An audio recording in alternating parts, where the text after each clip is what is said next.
So, thank you, Kenny, for joining us.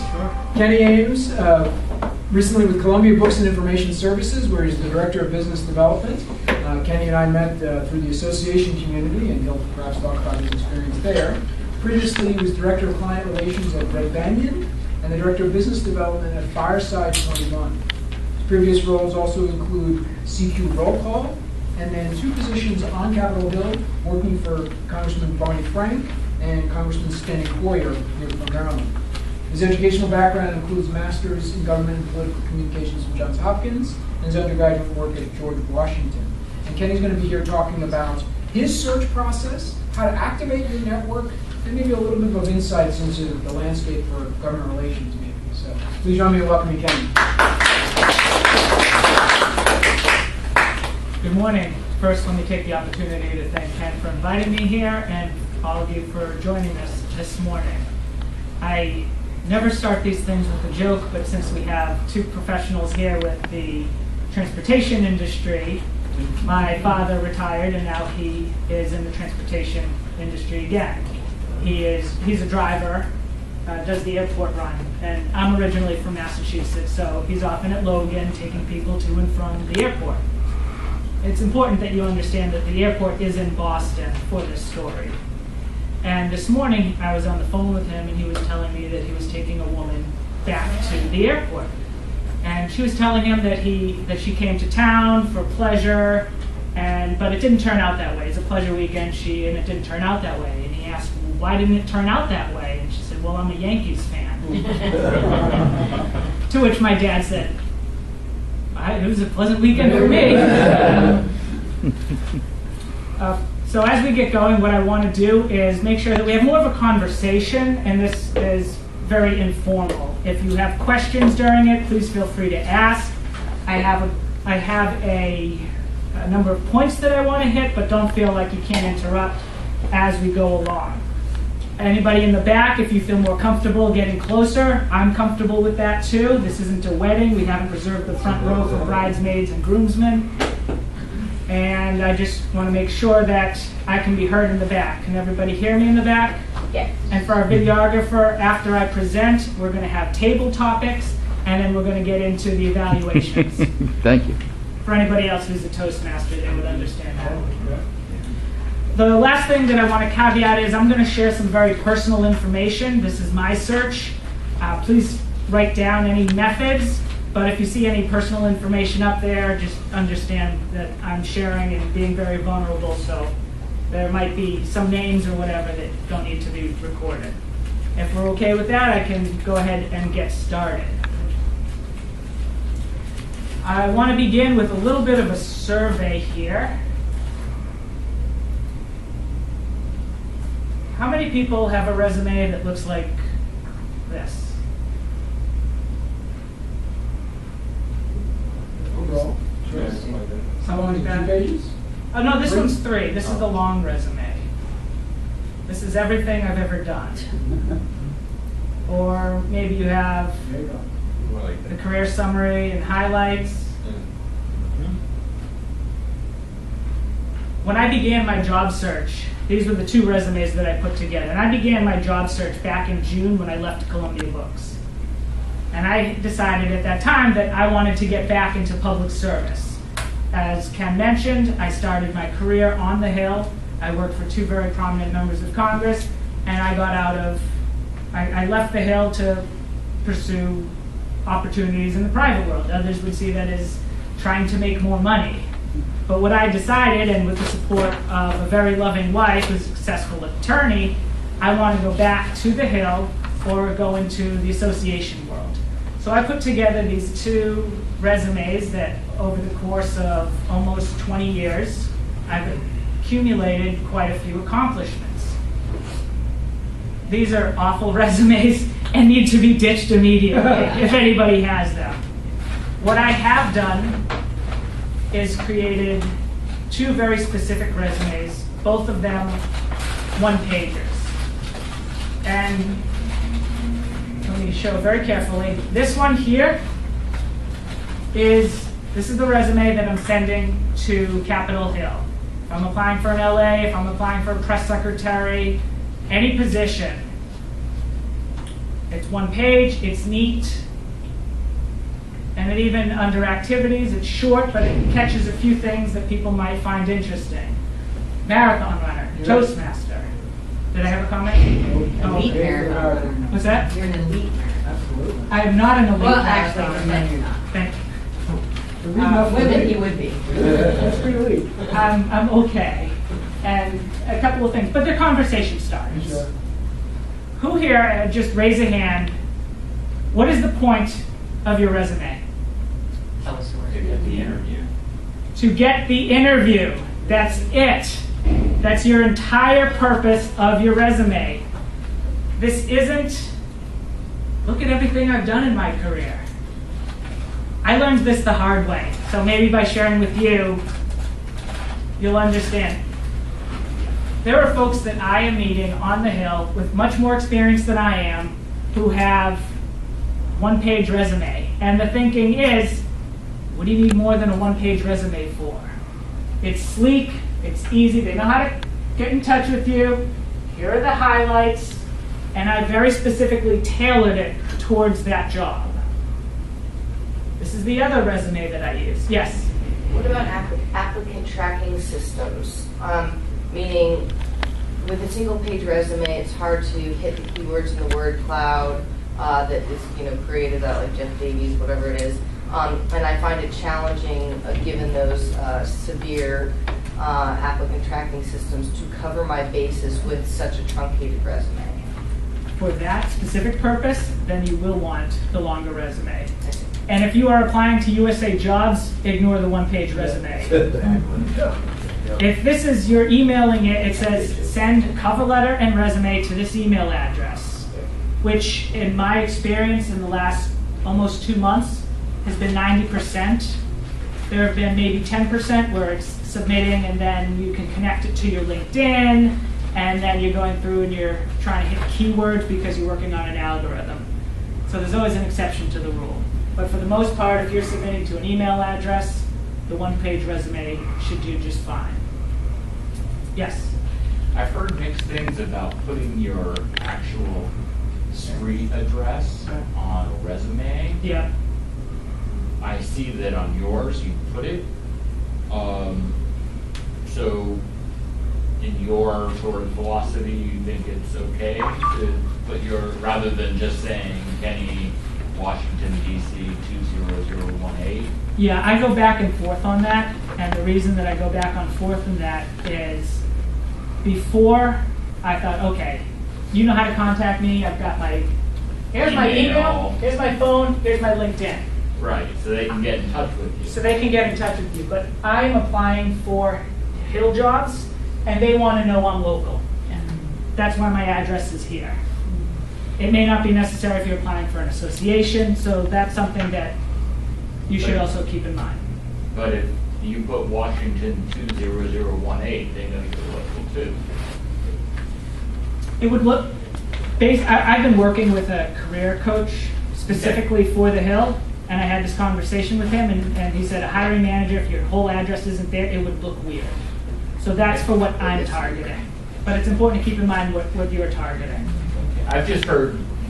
No, it's a great point. I've heard mixed things. Until I decided I'm going back on the Hill or going to work for an association, I thought they got my email, they got my phone, they got my LinkedIn, they know how to contact me. But because of the very niche field that I'm applying to, they'd say his address isn't here, it looks weird. Does that make sense, Giovanni? Yeah. Sorry, I have one more. Please. I am very irritated at the critique of your resume reads doer, not achiever. And I see that this is a very much achiever, and I see what that means, epitomized by this one-page resume. Yeah. It has action words and things like that versus experiential. Yeah. So I struggle with balancing those two things, the doer versus achiever, and doing career summary versus cut costs. It sounds like an advertisement, Yeah. Too much achiever. Yeah. That's sort of like. Is that a question for me?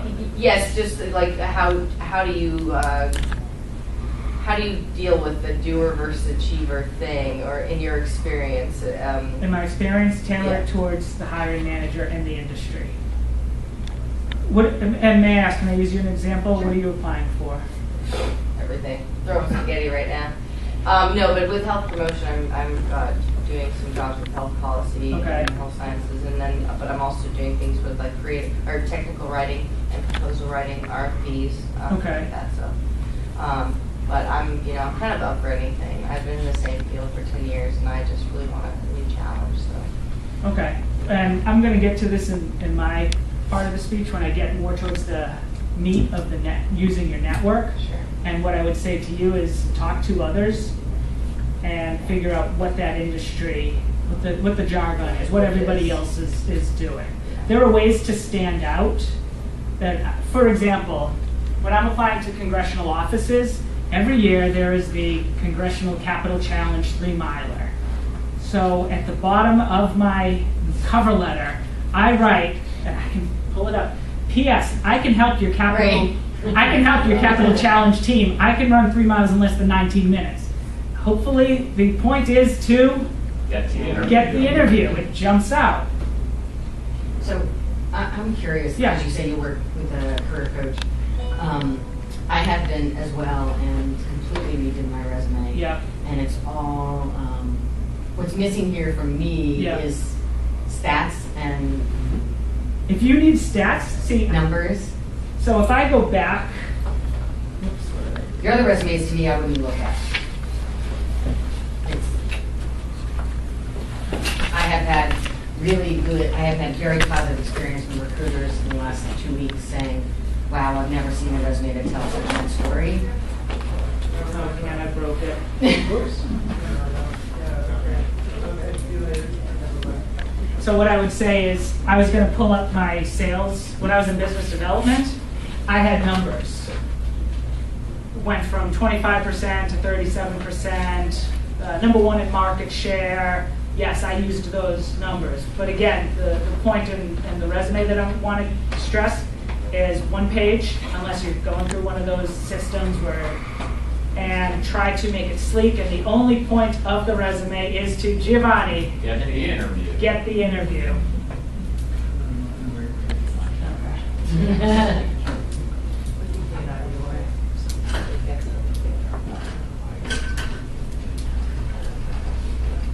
So the one and only point is get Right. the interview. And you can see here, I have numbers here, 200 to 800, market share 27%, 80%.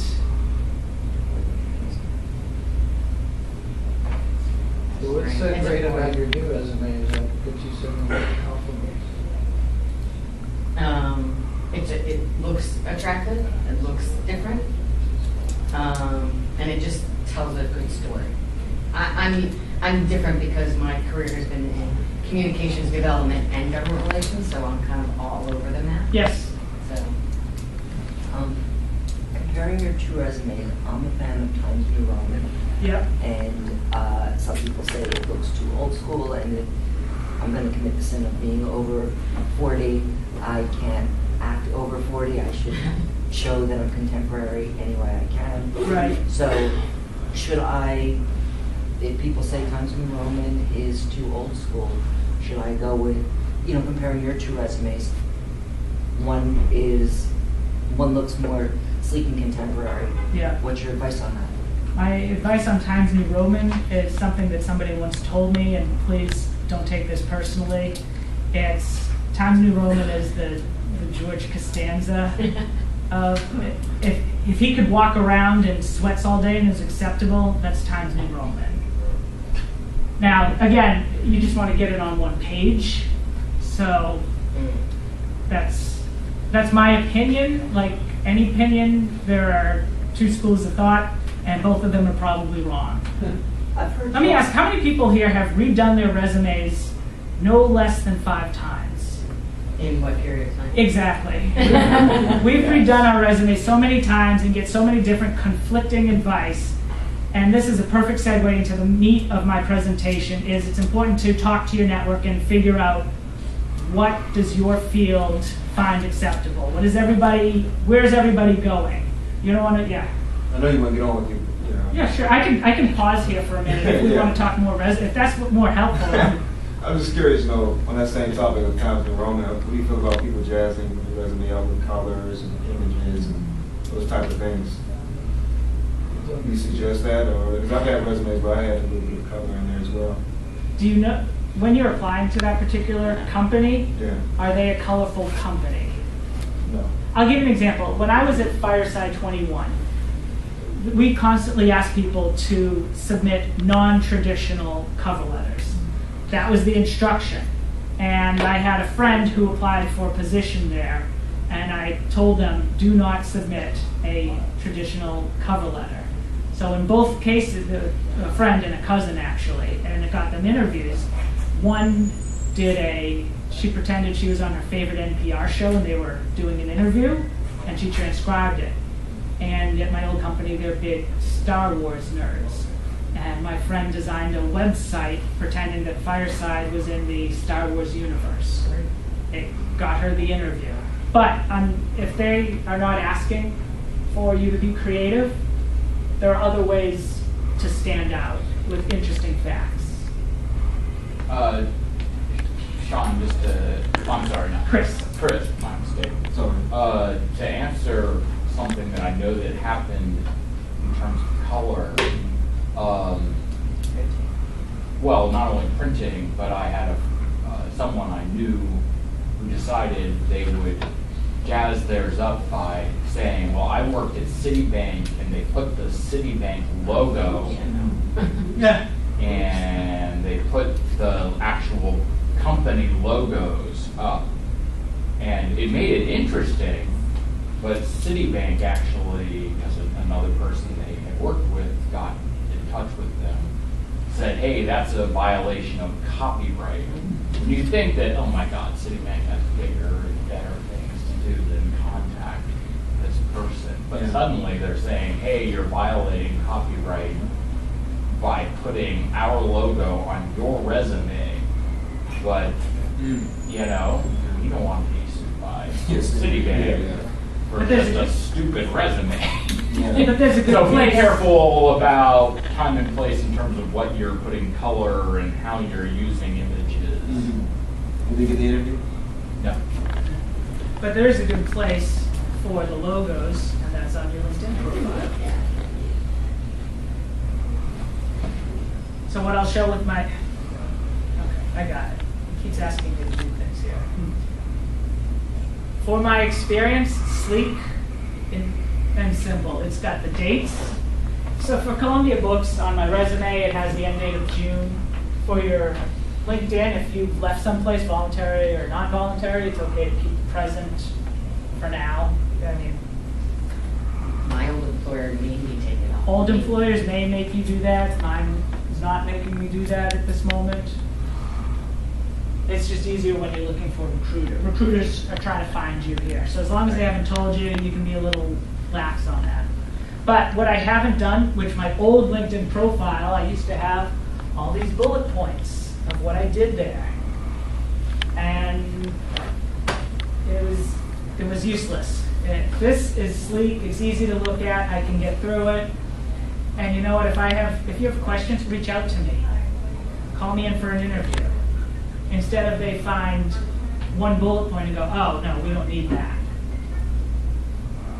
Having been in business development for 10 years, there have been a few instances where I've talked myself into the box.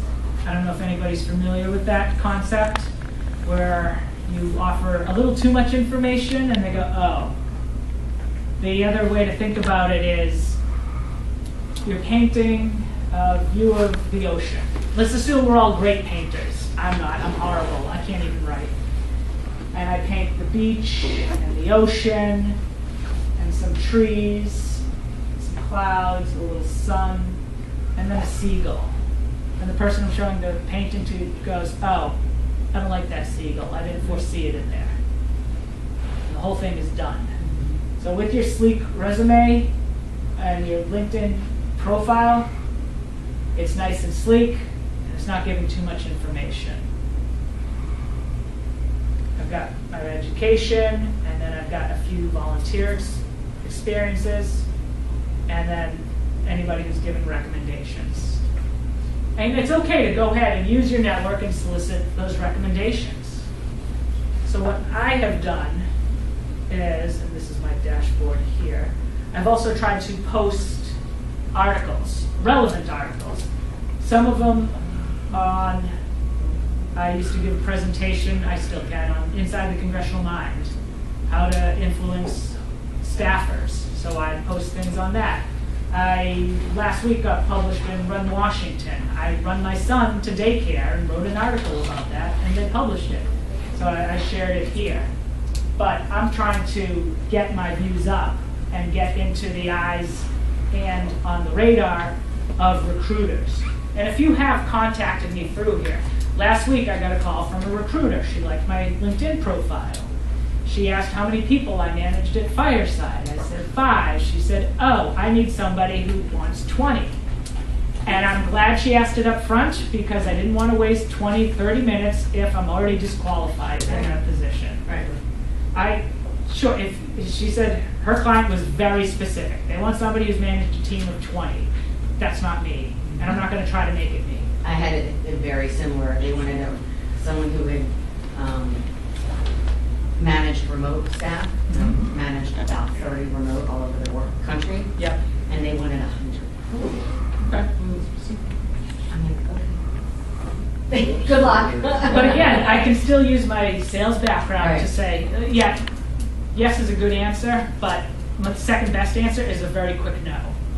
I'm not wasting any time with that company. I'm not wasting any time, resources. I'm not filling out these online job things that take 2-3 hours of my time. My favorite ones are the ones that are easy apply. I can just apply, and that's what I've been doing. Yes.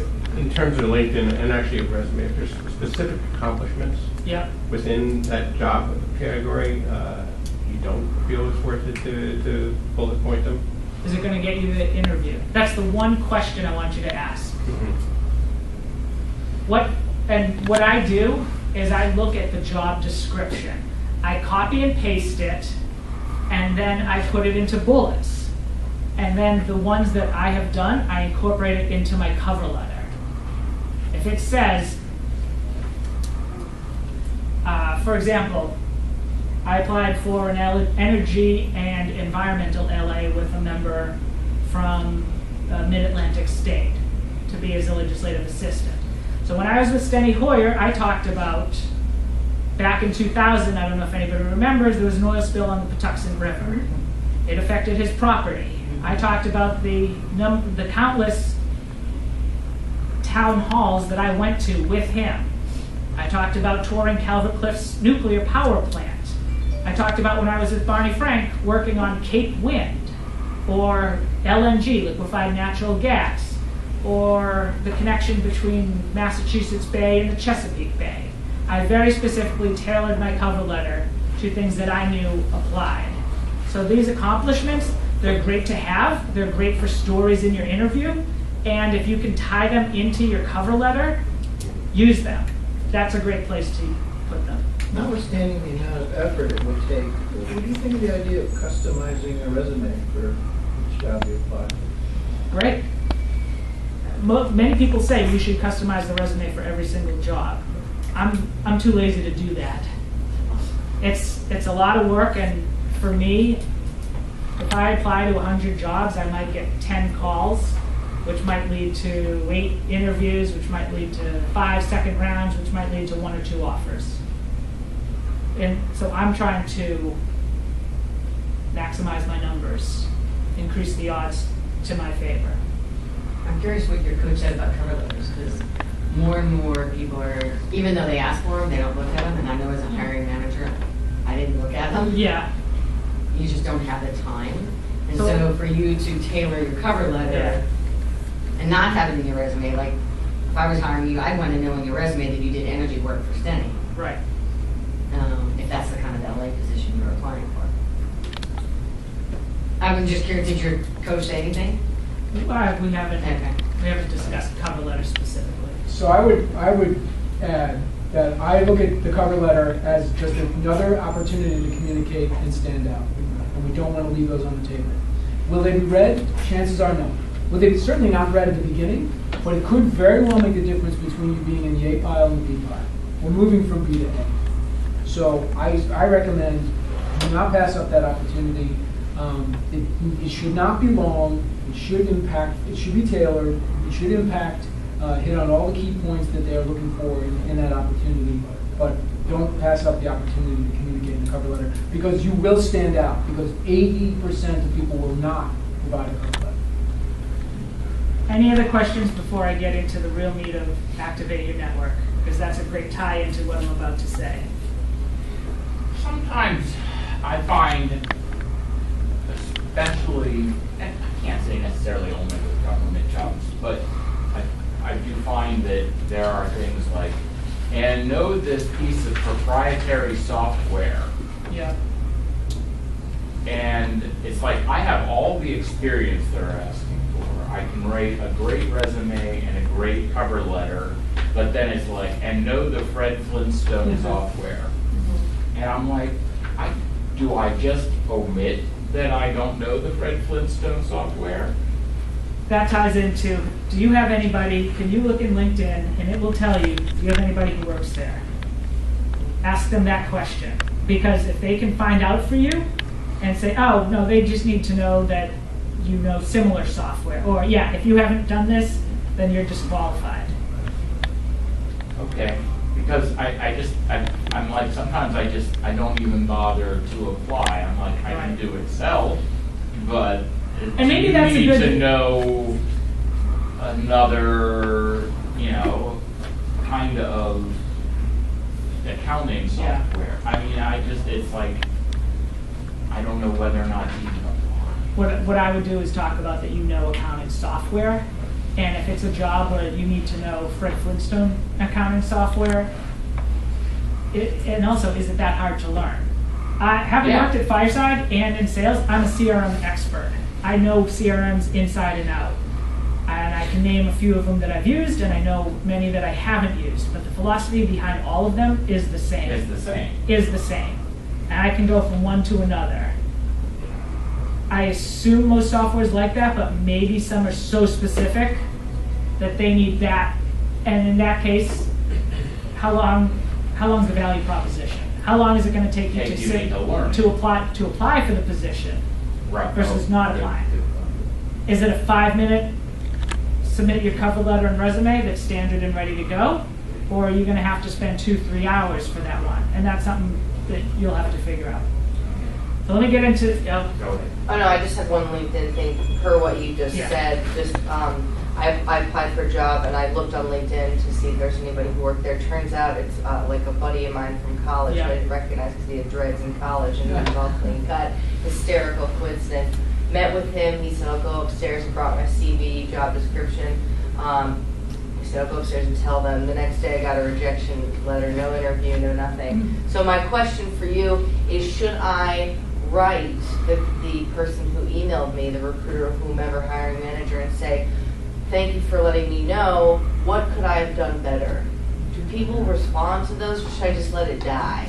Die. Got it.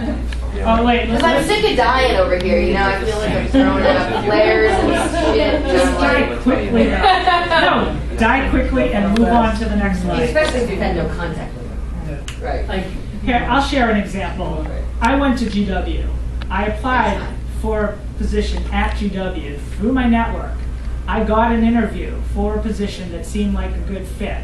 The night before the interview, I got an email from the woman's assistant. She's had a family emergency. We have to reschedule. Okay, that happens. And she said she'd be in touch. A week later, I check in. I hadn't heard anything. And a week later, I get an email, generic email. We're moving forward with other candidates. Do I want to die? All right. Do you know what I want to do? I want to call the president and say, I am an undergrad, I am a donor, this is not how you treat me. What am I going to do? Not a goddamn thing. Pardon me for the camera back there. What's the point? Right. Will it get me a job? I guess the only point would be to get some direction on what exactly I'm missing here. Here's something that Nothing, again. Here's something as a high extrovert, as somebody who believes everything is about me somehow, I've had to learn, it's not about you. It's not. I teach this, and this is undergraduate at Drexel University. Yeah. You have to talk in the you attitude, not the me attitude. Yeah. And this is all books now coming out for business and science. Yeah. And they're saying science is taking over, and if you don't speak a you attitude, which is to the person, not I, me, I want to do this, I want to do that. You speak more positively in the you attitude, then you're networking much better. Yeah. Most of us don't. We're 1%, we're all in the me attitude. They want you to get to the 2%, we're in the you attitude. You don't have to read this book, but I have to teach it now. Okay. Good. Last one, and then I'm going to get into what I thought I was talking about. I applied for some positions with organizations where I was an absolute perfect fit for the organization and the specific position. And a few times it happened where I was really surprised I didn't even get interviews. And the only way I can think that I was not a good fit is I know that they're very youth-oriented, very under 35. Yeah. So, and I'm wondering, I've heard that if you leave dates off the resume, that it goes right into the garbage. They don't even call you, but if you put it on there, like, this person's over 40, and that, sad to say, that does disqualify you for some positions, again, Yeah. right into the garbage. What's your advice on leaving dates on or off? Put it on. If it's a youth organization and they're violating the law, what are you going to do? There's no remedy. And I'll give an example. A few years ago, and this is tough for me to say, but I was offered a job, and I happened to make an offhand comment that I get back to them on Sunday because Shabbat. I saw ADL. Well, you saw it somewhere? I saw ADL. Oh, okay. And on Monday, they reneged on the offer. They withdrew the offer. Not because of the religion, but because they needed the person to be available. And in fact, I'm not Shomer Shabbos. I just like to be able to have a little time with my family to either Friday night or Saturday do something. Okay, great. So I can call ADL, I can call EEOC, and they both can tell me the same exact thing. What they did is probably illegal, but what's the remedy? And did you want to work there anyway if they're going to do something like that?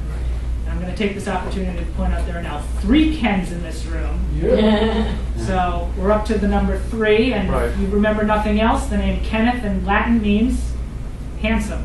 So let me get to the actual meat of activating your network and getting it to work for you. Each job on the Hill that I have applied to, I have been able to reach out to somebody and say, do you know the hiring manager? Can you connect me? And they'll give me a quick yes or no. Yes, I can forward it on. I know them, but not really well, or I don't know them at all. Yes, well, If we looked at LinkedIn here, I'm not going to apply for this Pfizer job, but it tells me how many alumni are there from my network. Let me see if I can find I something. know the hiring manager though. I You talked have. to Okay, and for APCO, it tells me I have 7 connections here. So I can look into these connections and figure out, well, oh, okay. See, and then I would say, Jerry Ann, she helped me with giving me quotes for my thesis. I absolutely could reach out to her if I needed to, if this was a job that interested me. So when you apply for something, make sure that you're using LinkedIn and look through your contacts. Make sure that you see who's connected there.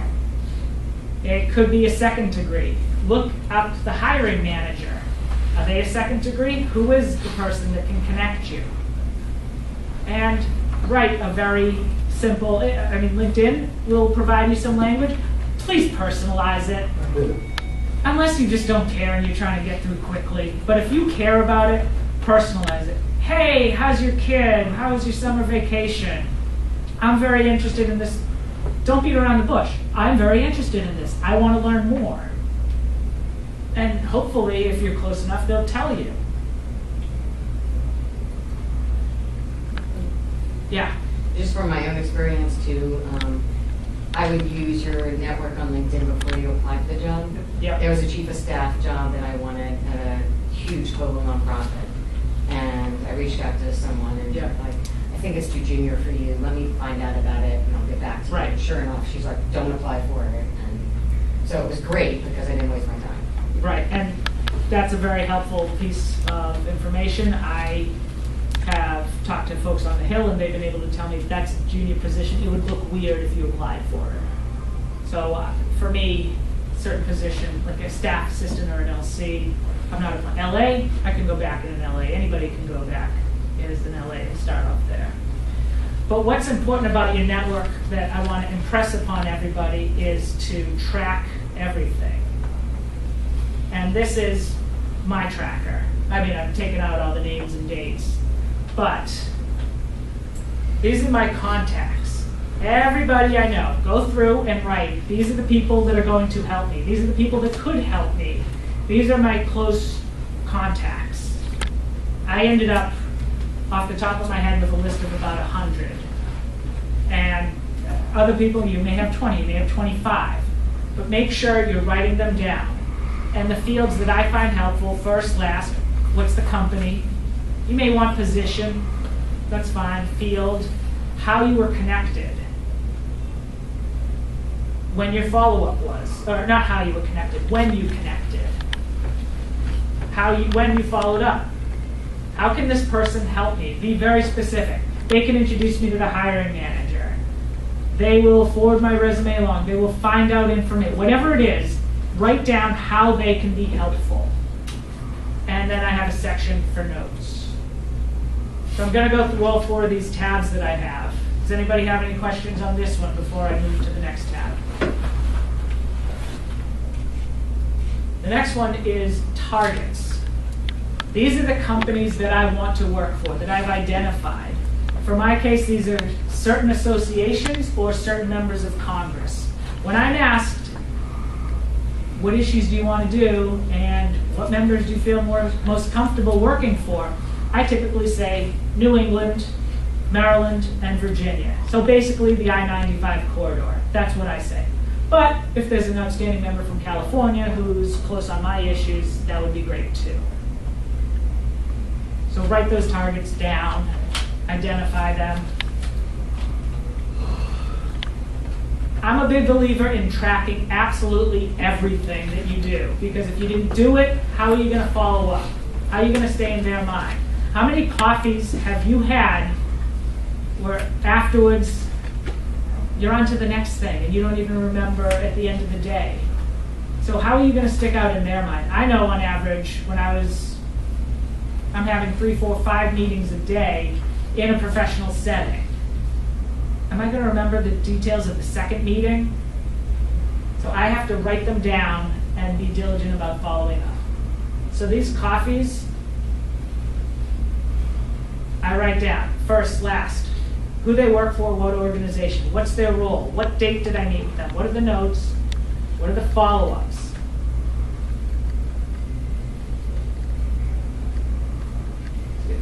Nope, just follow up. This has been my bread and butter when it comes to trying to get back on the Hill. I've interviewed now, and this is almost 2 months, 4 or 5 different positions up on the Hill, ranging from a press secretary to an LA to a system administrator. I've had a diverse background. And then each time I've been able to meet with somebody who connects me to somebody else I didn't know. For example, I had some close friends, I've helped them get jobs in the past. Well, they were able to say, I was able to ask, who can you connect me to? I'm being broad, you should be a little more specific when you're targeting, but for the point of our discussion, I'm being a little broad. Who else can you connect me to? And they say, well, I know the chief of staff, I know the LD over in another office. It may or may not be helpful, but it keeps the line moving. So I'm having a coffee with somebody I didn't know. What am I doing? I'm expanding my network, and I'm using it to work for me. And at the end of every single one of my coffees, and I hope everybody writes this down, my last question is, what can I do to be helpful to you? And the answer, they'll be, oh, thank you, that's very kind of you. Nothing right now. Some have been a little more forthcoming. I hope you get a job up on the Hill because then I'm going to ask for a meeting. Sure, I'll take your meeting. Or, hey, I just need more allies up here. Or at an association, if I have a meeting with them. Hey, if I get a job on the Hill, what do you want? I want to be a resource to you. I want, if you handle my issue, for you to pick up the phone and ask me what my organization thinks about this. So it's not entirely transactional, but this is how DC works. It's your network working for you, and what can you do for them? The most important question I've ever asked is the first one, is what can I do for you before I have a favor to ask? And that we're all sitting here, we all need some help now. And I know everybody here has helped other people. So who have we helped? I'll pause there in case there's a question. It's just a logistics question. Yeah. Do you find Google Spreadsheets works better than doing in Excel, or is it just... So I interviewed last week for Google, so I have to say, and it would be to help members of Congress use Google well. I happen to be very proficient at Google. If you want to use a regular Excel spreadsheet, it's a preference. But for me, if I am not sitting I'm usually remote, walking around, I can access it on my phone. I can pull it up. I would just say too, don't hesitate to contact someone who's not in your network for coffee.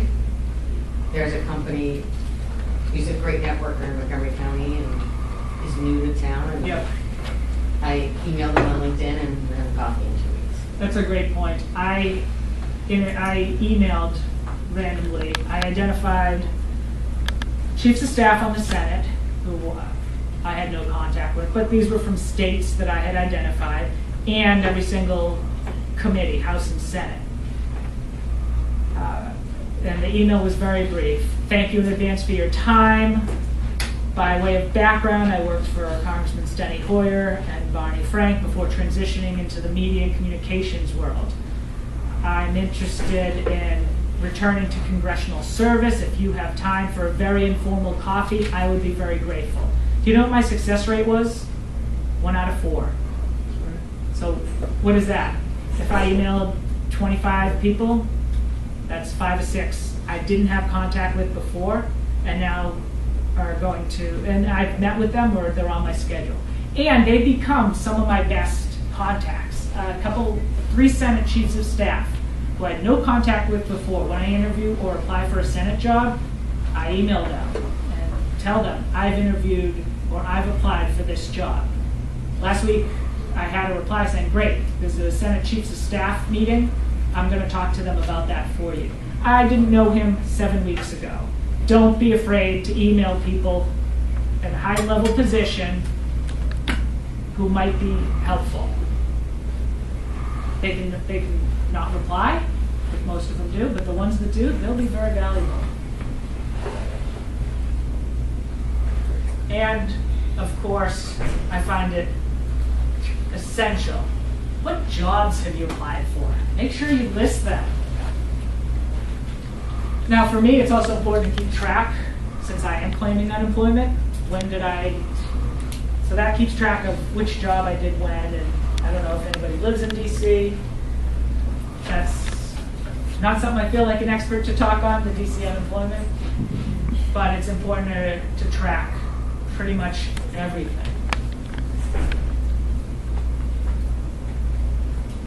At the end of every single day, I write down, what did I accomplish that day?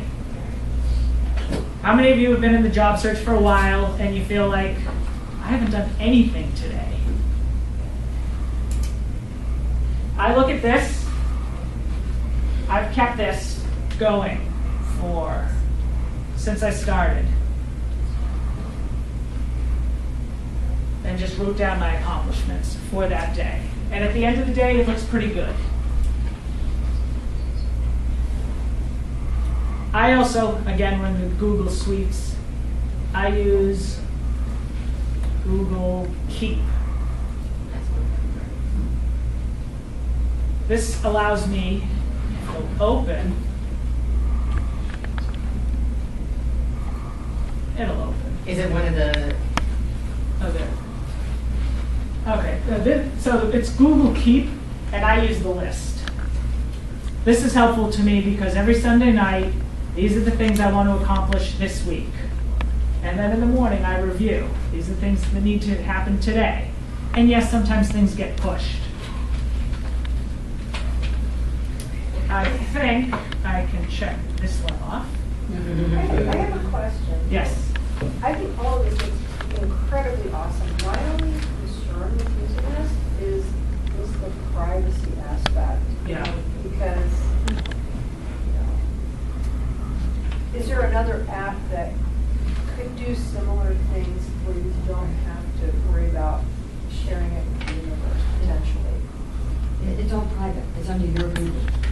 Okay, so. Yeah, if you, I'm just sharing it with you. yeah, if you click No, I get out, that. I get that. if you click out, you see there's 9 dots up there, and that's where all the Google platforms are. Uh-huh. And the only way you get to them is if you look all the way to the right, that's Ken's, Ken's logged into his Google account. Right. So this list will only show up for Ken. It's not on the universe. Okay. If people are worried about data security, that's something else, in which case I remind myself it's not about me. Who cares? Right. Milk, eggs, bread. Right. What does Russia care about that? Yeah. Volunteer work, particularly as you're looking for a job and you're employed right Yeah. now. And I've heard it's great to have, substantive volunteer work, but then it's great, you're still in the market and making a contribution. Particularly in your case, as you're looking for congressional position, I would think that some sort of campaign volunteer position would be really valuable. And on my resume, I list my campaign experience that I send up there. I have also considered taking a fellowship, an unpaid fellowship. I've also considered, the one thing I is supportive as my wife is, I can't go on a campaign and leave her with our 2-year-old son. Mm-hmm. I could, but I'd come back, but she wouldn't be there. Yeah. Question about hierarchy of to-do lists and the power of sort of writing versus having typed things. So first, I have whiteboards posted around the house, 4 of them, Yeah. for different to-dos. Anything from creative to avocational to higher projects. But the other thing is I find even with that little cute system in place, my to-do list become 30 items long very quickly. And it Yeah. could be anything from get a sponge from CVS to make a portfolio for this person to collaborate. Yeah. It's like, so I have trouble with that. In your experience, do you have a certain way, a golden rule for your to-do list to get as much accomplished as possible? Do I have a golden rule? Do I consider an accomplishment? Is it a task? Will I forget it? If it's something that I would forget or that's very important, I want to write it down. And if you use handwritten versus something online, that's purely personal. For me, I want to be able to access it while I'm mobile. I like the feeling of check, that's crossed out and that's done. I think a few times in there, I don't think I've ever wrote made the bed this morning. There was one morning I didn't make the bed, and What was the name of the Google component you're using for your to-do list? keep, K-E-E-P. I have another suggestion. There's an app called Evernote. Evernote, I've heard of that. Seems like that, yeah. And I think it's free. And there is a premium version, but I think you could probably get away with using the free version for most of what we need to do. Before Keep, I was using Things. You can't do a list in Evernote, actually. Oh, you can't? That's the part that was kind of cool, was how you do doing a list in Evernote. Yeah. And So let me make sure that I've checked everything that I wanted to talk today. The one thing I wanted to stress is track everything. And this is not my strong suit, tracking things. I don't like to make Excel spreadsheets. I don't like to write things down. I like to be, I'm an ENFP, so I'm distracted by shiny objects. Ooh, let's go over here. Ooh, I haven't thought about this. That's why I have to be so detailed about what I've done. I use Google Keep as my to-do lists, and each week I archive the last one. And I copy it, then I archive it and change the date. So anything that doesn't get done, and I know there are some things that aren't going to get done that week, but I don't lose them. I'm also very good in Gmail. When I send an email, sent using the Remind Me function, it'll pop up. Is anybody using Gmail? Yeah. Okay. So in the Gmail function, and I think I'm on.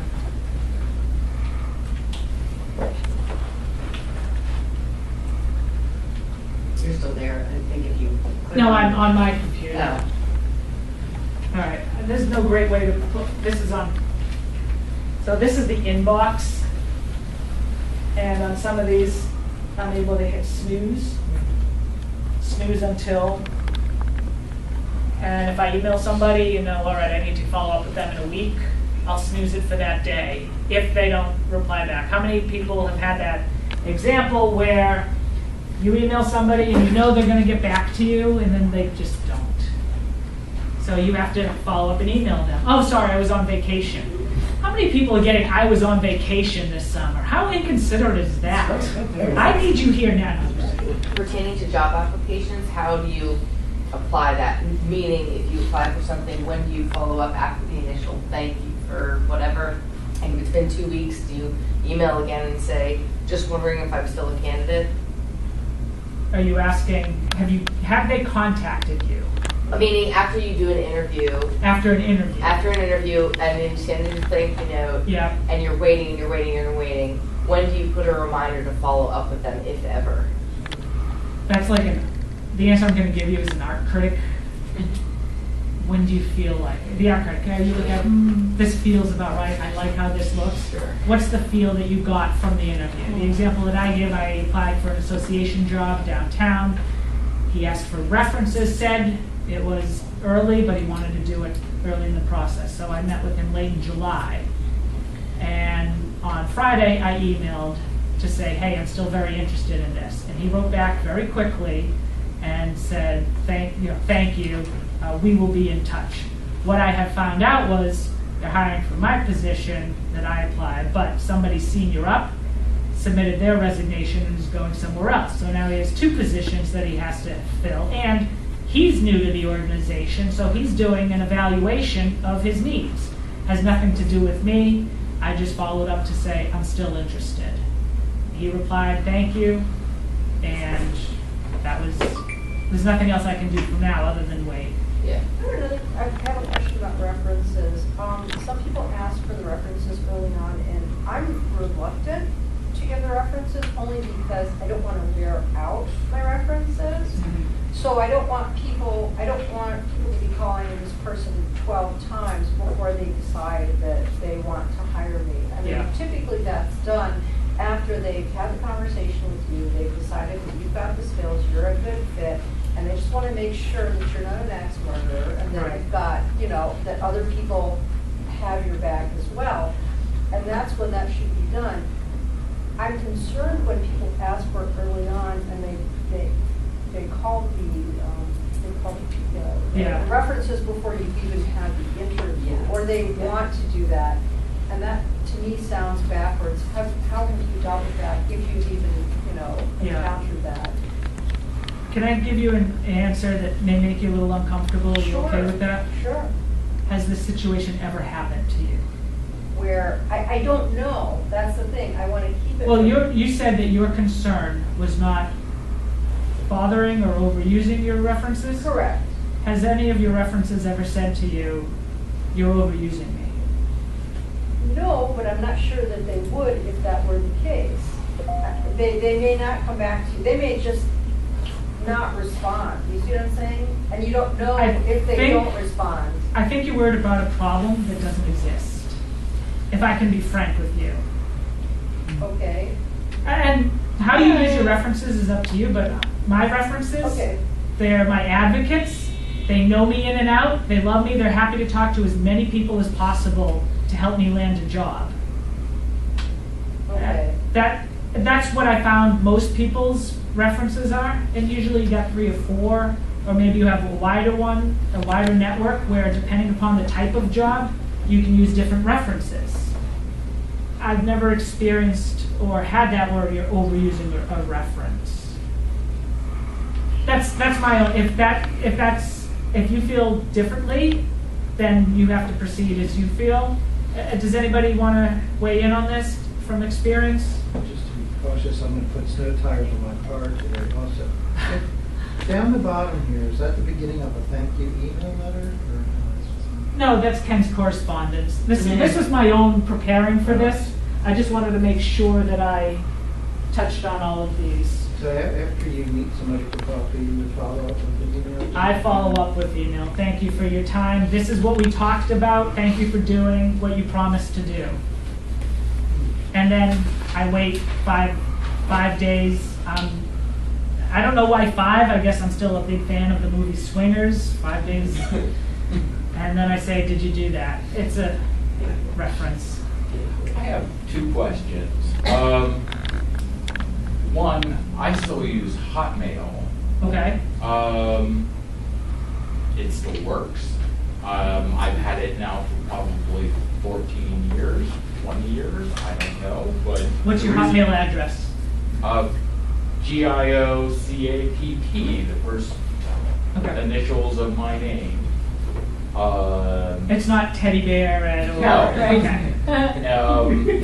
And I don't know why teddy bear. I saw Christopher Robin on the way in. Okay. So I mean, it's pretty straightforward. Okay. It's your name. Yes, it's my name. And the thing is, I haven't changed it because it's sort of like my phone number. People know it. It's my email, and it's been consistent. Okay. But some people are like, Hotmail? You're trying to get a job with a Hotmail? You can have more than one email. And you can I'll also. serve anybody. But the thing is, I've tried Gmail and I've never I don't like the way Gmail writes. I don't like the way it. Yeah, it sucks, baby. Have you thought of using an email client where you can have your email from different servers go all into one area, that's what I use. Sorry. Maybe, I think. Yeah, to get a Gmail into just have it forwarded to Hotmail if that's the platform you prefer. Yeah. I think Hotmail, you do run, not to speak for you, Kenny, but I mean, we've heard this from many other speakers before, Gio, you know this. It labels you. It Just like labels you as a I was just going to say 20th century AOL. professional. AOL. Because I actually have AOL is. I actually have a CompuServe. I have a Gmail as well. It's actually GIOCAPP at Gmail. But when I've used it, I don't like the layout. I don't like. Let me ask you this: if So I you don't just use use your it. Gmail for your job search, every time you check Gmail, you can go, "Ooh, who's replied to me today? What interviews do I have?" And then for your personal stuff, you can keep using Hotmail. Okay. And you don't have to. You don't have to. You don't have to get a new email. You don't have to tell people that have your Hotmail account, your new email. It'll automatically forward, and then the email back to them would be your Gmail. Oh, it's okay. Now the second question. Oh, I right. have, Second question, and then we'll go to. Maybe it's not quite related, but I had a job. The first interview, part of it was because I did writing. They said, okay, we want you to write, because it was a corporate communications job, can you write us a 6-month advertising plan for our company in the next, I think it was 48 to 72 hours, so that, we can see the product, to see the quality of your work. And, I was really, I did it, but I also, Did they call you back? No. when they Okay. took your product. And they took my product. Okay. I felt kind of screwed, frankly. I've had So that this is happen. where my sales experience comes in. Okay, please. Where I would come back and say, let's pretend I go ahead and do that. What happens then? If you want to know the future, bring it to the present. If I go ahead and do this assignment, what happens then? Am I going to get the job? Am I going to be a finalist? Why are you asking me to do this? Also, use your network. Did you know anybody who worked there? Can you ask, why are they doing this? This is a lot of time. I've done this before. It was a lot of time. I applied for a job once and they asked me to write a business development plan. And it was great. I wrote a great plan. It was, and it should have been, it was like consulting. work. Raise your hand if you think I got called back for that one. No, I got they've discontinued this position. They're not going to fill it at this time. Because they got the solution. That's right. I hope you didn't. Oh, sorry, I was going over here. Sorry. To answer the specific question that you had about experiences with calling references, because this is such a good one, I have the same issue, and the pros and cons, when they want not just your resume and writing samples in advance, Yeah. but also 3 references and their contact information. Is this an online? Some of the established companies, they have online, submit some references. I have some very standard people that love me, know me. I use them. That's just it. My 3 references, my 3 key references Yeah. are wonderful, great experiences. They're the kind of people that are going to definitely definitely move things forward for you, say glowing things. Yeah. I did have in the pros and cons column, what makes me very selective about, instead of treating the job like a game of numbers, I realize I'm putting my references out there for a lot of them. So I really scour the position, like, is that a wish list before I apply? Yeah. To see, what are my chances of getting this job? Because this is, on the pros and cons, one reason I'm reluctant to do it is because I did have a recruiter where they had young people making these contacts that had absolutely disrespectful phone manners and practices. They badgered one of my references by calling him and emailing them 4 times in one morning. Yeah. Without giving him enough turnaround time, which makes me look horrible. It's like the badgering's coming from me when I Yeah. never would have disrespected his time in my life. And the tone they took with me on the phone, that whining, that younger people do indeed use these days. I'm like, if they're acting entitled and snotty with me while they're courting me, how are they speaking to my references? Yeah. So that's the reason I'm reluctant. The only reason I do it is this. Somebody said to me, you're competing against people who will give those references out. And if you send your material in and you don't give them what they want, it's going right in the garbage. It sounds like the question, would you want to work there in the first place if they act that way? You have to answer that. Well, if you get the job, would you be happy there? It sounds like, This was a recruiter, and while they connected me with a great company, yeah. and I would have been great if I had been dealing directly with that company, the recruiter was so unprofessional that they interfered with the relationship. Yeah. And it made me really reluctant to deal with recruiters. If I'd been dealing one-on-one with this company, I'd be working there full-time with them now. They I absolutely appreciate- undermine the process. Yeah, and we all have examples of unfair, where we feel taken advantage of. I want to try to shift back towards the focus of my speech on activating your network. So what's our hard stop time, Ken? 5 minutes. 5 minutes. So if we can, any final questions to the presentation and the network? Yes, you haven't asked So one. I was going to talk about, so in regards to some jobs. I'm sorry, I can't hear you. So there are some jobs where they require you to do a task. I know we talked about that earlier. Yeah. So there are some jobs where you just have no way. Like they're going to ask, okay, they like your resume. They're like, look, you're going to do this task. So like I know you said there is something you have to perform. You wrote a business plan. But there are some jobs that I realize like you're going to have to do it or else they won't consider you for the next process. That's what I wanted to say. Okay. Well, thank you for sharing. Ma'am. I hope you didn't cover, I don't think you Are this really specific questions about the coffee dates? Are they they're always in person, or if the person just wants to do it on the phone? You can take it on the phone, And and if they are too busy and they're happy to do it on the phone, take the phone one. I've set them up where it was supposed to be on the phone, and the morning of, it was up on the hill, I said, hey, I happen to be here. Would it be convenient if I swung by, or do you want to keep it as a coffee? I so put you it just on can that. offer like in person, on the phone, and then The Hill is very Yeah. niche, where I can sit in the cafeteria and it's perfectly normal. yeah, and I can't remember the other question. Yeah, thanks. Oh, and Ken, I hope you'll share my email if you guys didn't see it up there, in case anybody has any follow-up questions or want to see anything further. Do we have any final questions before I close? Last question. I'm just little questions today.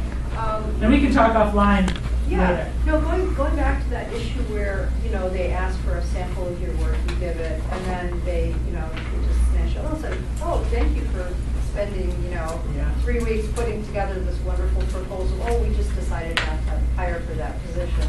I've had that happen before. Is there a way that you can keep that from happening? I've asked this question before, and the answers I've gotten are, don't give them so much information that they can actually do it themselves. Just give them the main points, and then if they want to discuss it, they can do it with you.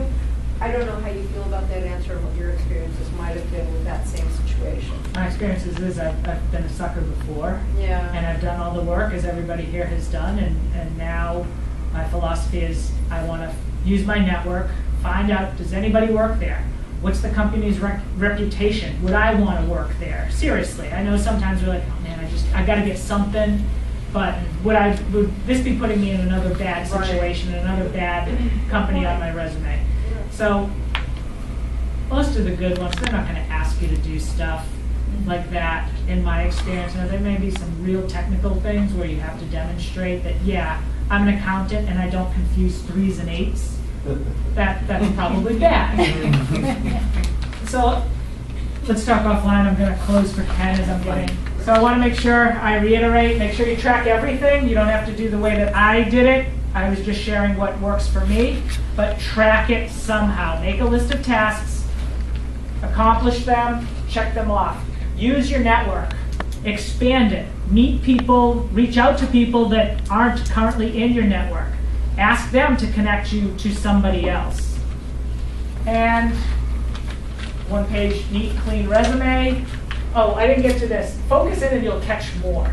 I was out all over the place. Yeah, I'll do this, yeah, I'll do this. Once I said, I want to be on the Hill, or I want to be on the association, now people understand. Now they know how to help me.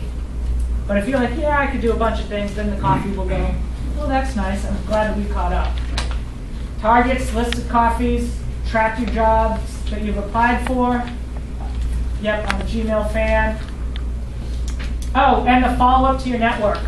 Send an email once a week, maybe every other week. These are the jobs I interviewed for. These are the jobs I applied. Who do you know? Can you help? And also make sure that you ask, what can you do to be helpful? I thank you for your time this morning, and please connect with me if you have questions afterwards. Thank you so much. I really appreciate it. Thank you. Learned a lot, so thank you. I just want to underscore some of the points Kenny made, which is we want to turn this paradigm around. Too many of us sit at home in front of our computers, fiercely monitoring LinkedIn and our email, hoping that the next email that comes through is going to be the job that we want. And we know that's not the way it's going to work. Activating your network, being proactive, identifying that target list of organizations that you want to go after, and then finding connections into those organizations, that's the critical piece. Finding what I call, Marnie's heard me say this before, a side door. You can't just be in the flood of people that are going in the front door, resumes at abc.com.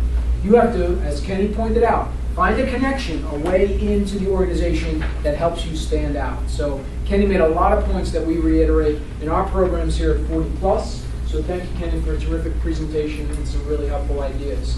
Please share your feedback. It's very important to us.